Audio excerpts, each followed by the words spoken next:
The biggest Titan project in YouTube history is back. I'm making a 7-foot tall Imperator Titan from scratch. The largest Titan class in the Warhammer 40,000 universe is coming to life here in my very own Forge world, Eric's Hobby Workshop. In previous episodes, I built one of the gargantuan legs of this massive war machine, and outlined some of the challenges of building something that will stand over 100 meters tall at scale.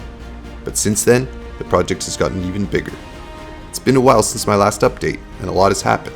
So let's get right into what I've been doing since then.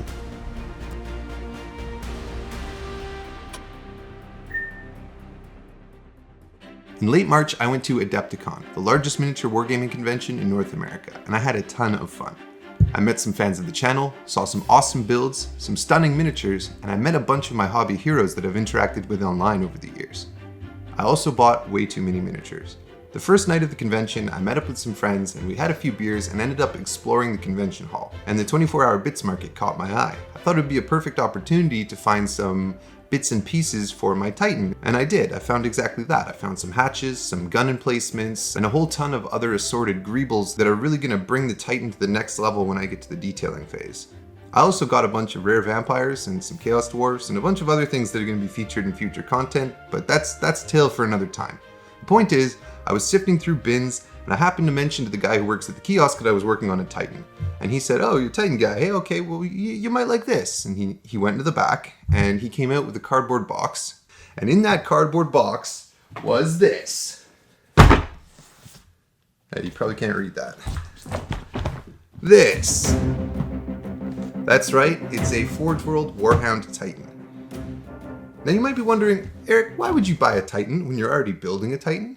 Well, you have to understand, Titans are rare, huge, impressive models, and they have a community of their own. I wanted to know the feeling of owning one of these resin behemoths, and know the struggle of putting together this nightmare of a kit. But most importantly, I wanted to be intimately familiar with the level of detail that a Forge World Titan has, and then I can hold my own builds to the same standard and make sure the finishings are on par with what Forge World creates. So as I was looking through the Titan pieces, I was kind of processing all of this and realizing, you know, I kind of didn't have a good reason to not buy this Titan.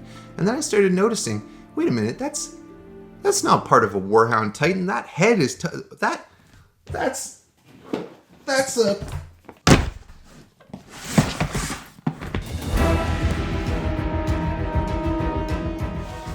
that's right, a Reaver Titan. Your boy bought 2 Titans at Adepticon. So I guess I'm starting my own Titan Legion. These Titans did not disappoint me. The detail on these kits is incredible. Have a look at this servitor built into the ceiling of the Reaver Titan.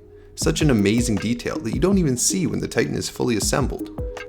There's something just so creepy and horrible about having a lobotomized guy strapped into your weapons turret just to perform a basic function like turning or aiming it. I love it. The crews are really cool as well. The detail is super sharp, and these little guys are just so full of character. This is going to be an absolute pleasure to paint, and it's massively inspiring for the big Titan. Even things like tangles of cables are giving me great direction on how to detail the bigger piece. Obviously there'll be some areas of smooth armor panels and some bigger conduits, pipes, and pistons, but I definitely need to dial in some of this sharp detail in some of the nooks and crannies on the Imperator Titan. Now, some of you are probably saying right now, Eric, did you really need to increase the scope of this project? It's already delusionally big, and your progress is not that fast, if I'm going to be honest. Well, I've got great news for you on that front as well. One of the huge things that happened since my last video is I moved internationally. I have left the United States of America and returned to my home and native land, Canada. And in doing so, there are some huge advantages to the future of this channel. First of all, I'm closer to family. I have a better support network here to help with my little guy. If you recall, I became a father a few months ago, but more specifically related to the channel, my brother Kirk is here. Now, before I even started Eric's Hobby Workshop, Kirk and I used to hobby every Sunday together, and it was a huge source of motivation for me. He's also helped me move into the new studio space, which is tremendous. I had a pretty good space in my last place, but the studio space here is even better, and Kirk's been helping me get the furniture I need, and it's a beautiful place to grow. Check out this table, for example, that we found in the garbage the other day. It's even got these built-in dice trays. It's a really badass table. If you want to see a full tour of the studio, I'm going to put one up for my patrons on my Patreon page. If you want to become a patron, you also get your name on the final Titan. Just saying. So this new studio is perfect for the Titan project because I've carved out a spot in the corner where the Titan is going to live and grow as it progresses. By having a dedicated space for the Titan, it's going to be a massive centerpiece if people come visit, and I'm going to be able to do games on it without having to wheel it in and out of anywhere, and it's just really exciting. Now, to refresh your memory from the last video, I want this Titan to have the option of being in front of a backdrop that's kind of like a giant Titan hanger from which scaffolding and gantries and gangplanks protrude and allow the whole thing to be playable as a Necromunda table or a kill team board. That'll keep it from just being a display piece and make it also an interactive board that I can play on all the time and enjoy more often. So with that in mind, I blocked out an area on the floor with some blue tape to try to determine what the edges of this hanger board are going to look like. After some deliberation, I ended up going with a spacious 3 foot by 3 foot base for each leg. I built these bases out of some particle board with some wooden stakes because damn, the price is insane for wood these days, especially in Canada. And the Titan legs will be bolted into these boards but removable for transit so they can fit out the door of my studio one day. Much of the progress on this build since the last video was on building the second leg, which was surprisingly difficult. It turns out making something symmetrical from a curved flower pot that you cut in half is not especially easy. Now I'm not going to go into too much detail because it's the same as the other leg but in reverse, but nonetheless the second leg is now built and we're so close to being able to start on the hips and torso. So in contrast with all the benefits of moving to Canada, there have been a few challenges that moving internationally has caused as well, and one of them is the sourcing of PVC pipes. This basic T-joint here is extremely hard to find. I have no idea why this would be different from the States, but all of the T-joints I've been able to find have this sanitary bend in them here. It's frustrating because the plan that I laid out calls for a bunch of these T-joints, and one of them seems to have gone missing during the move.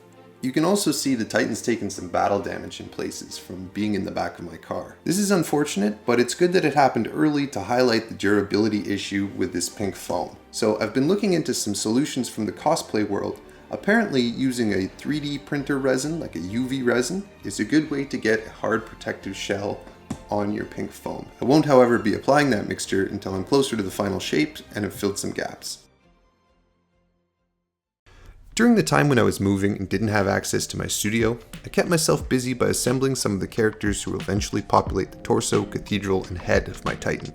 We're going to go into this in much more detail in the future, but for now, what I can tell you is that the inside of the torso will be teeming with Magi, Servitors, Tech Priests, Astropaths, Ecclesiarchy Menials, and Scutari. I've even begun collecting a bunch of these characters, including this little rogue trader era Titan pilot who will be a Moderatus or a senior officer.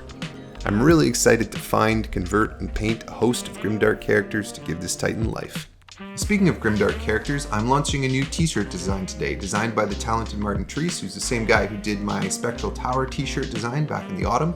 This design features some Grimdark characters traversing a warren of pipes and cables, maybe troubleshooting something or looking for a lost piece of technology. It's a really cool image and I really dig how it turned out. So if you guys want to get one of these t-shirts and support the channel, there'll be a link in the description down below. So in case the size of this monstrosity hasn't really sunk in with you guys, I wanted to do something that'll illustrate how big this thing is going to be at scale. You see this building here? This is the Royal York Hotel in downtown Toronto. I used to work actually in one of these nearby office towers. The Royal York Hotel has 28 floors and stands 128 meters tall. Standing here in its shadow, you can get an approximation of the size of this Titan, because they're going to be about comparable in height when it's finished. And you can see here exactly what I want to capture. This Titan is truly skyscraper size, but it's not the biggest skyscraper on the average city skyline. I really wanted you to get the sense that the whole city would shake when this thing starts moving.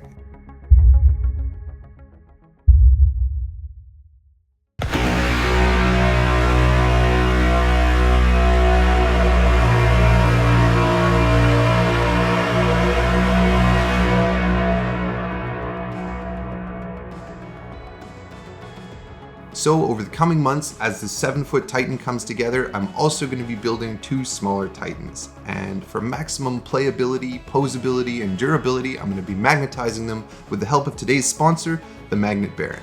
Now the Magnet Baron makes magnetization kits for your miniatures, and he's not just a magnet guy, he's also a real serious wargamer, and you can tell he really knows tabletop gaming and what magnetization solutions we need. Constantine, the owner of the Magnet Baron, is a really great guy, and he was generous enough to send a bunch of beginner magnetization kits to me to give away to my patrons, which is really cool because that way I can give back to you guys a little bit when I get a sponsor, and it's just overall really great. So head on over to themagnetbaron.com, show him some support, pick up all your magnetization needs, and tell him I sent you.